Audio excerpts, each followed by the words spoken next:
വനിതാ സംവിധായകരെ ചേർത്തുപിടിച്ച് സംസ്ഥാന ചലച്ചിത്ര വികസന കോർപ്പറേഷൻ KSFDC നിർമ്മിക്കുന്ന 6ാമത്തെ സിനിമയുടെ ചിത്രീകരണം കാസർഗോഡ് തുടങ്ങി. സംസ്ഥാന സർക്കാരിന്റെ വനിതകളുടെ സംവിധാനത്തിലുള്ള സിനിമാ പദ്ധതിയിൽ KSFDC നിർമ്മിക്കുന്ന 6ാമത്തെ ചിത്രമായ മുംതയുടെ ഷൂട്ടിംഗ് കാസർഗോഡ് നീർച്ചാലിലാണ് തുടങ്ങിയത്. ചൌക്കി സ്വദേശി P. ഫർസാനയാണ് മുംത സിനിമയുടെ സംവിധാനം. ക്യാമറ ഉൾപ്പെടെ പിന്നണിയിൽ സാങ്കേതിക കാര്യങ്ങളെല്ലാം ചെയ്യുന്നത് വനിതാ പ്രവർത്തകരാണ്. 14-കാരിയായ മുംത എന്ന പെൺകുട്ടിയുടെ അതിജീവനമാണ് സിനിമയുടെ പ്രമേയം. ഒന്നാമത് ഈ കാസർഗോഡുള്ള പ്രത്യേകിച്ച് മുസ്ലിം പെണ്ണുങ്ങളൊന്നും ഇതിലോട്ട് ഇറങ്ങൂല ഇങ്ങനത്തെ സംഭവത്തിലൊന്നും. ഇങ്ങനെ ഒരു സംഭവം കിട്ടിയതുകൊണ്ട് ഞാൻ അടുക്കൽ നിന്ന് അരങ്ങത്തേക്ക് ഞാൻ ഇപ്പൊ എത്തിയിരിക്കുകയാണ്. ഇതിന് എല്ലാവരോടും എനിക്ക് നന്ദിയുണ്ട്.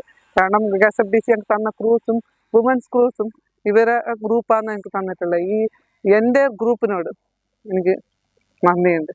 പ്രത്യേകിച്ച് ഗവൺമെന്റിനോട് വളരെ നന്ദിയുണ്ട്. ജില്ലാ പോലീസ് മേധാവി D. Shilpa IPS ക്ലാപ്പടിച്ച് M. Rajagopalan MLA switch on കർമ്മം നിർവഹിച്ചു. പുഴു സിനിമയുടെ സംവിധായിക PT രതീനയാണ് മുംതയുടെ ലൈൻ പ്രൊഡ്യൂസർ. ഛായാഗ്രഹണം ഫൗസിയ ഫാത്തിമ. ഫർസാന നേരത്തെ നിരവധി ഹ്രസ്വചിത്രങ്ങൾ സംവിധാനം ചെയ്തിട്ടുണ്ട്. സിനിമയുടെ 25 ദിവസം നീളുന്ന ആദ്യ ഷെഡ്യൂൾ മുഴുവൻ കാസർഗോഡാണ്. KSFDC 2020-ലാണ് വനിതാ സംവിധായകരിൽ നിന്ന് സ്ക്രിപ്റ്റ് ക്ഷണിച്ചത്. ഇതിൽ നിന്ന് തെരഞ്ഞെടുത്ത ചിത്രങ്ങളാണ് നിർമ്മിക്കുന്നത്. J. ശിവരഞ്ജിനിയുടെ വിക്ടോറിയ എന്ന സിനിമയും ഇതേ സമയത്ത് KSFDC നിർമ്മിക്കുന്നുണ്ട്. 4 സിനിമകൾ നേരത്തെ നിർമ്മാണം പൂർത്തിയാക്കി പ്രദർശനത്തിലെത്തിയിരുന്നു. കൈരളി ന്യൂസ്, കാസർഗോഡ്.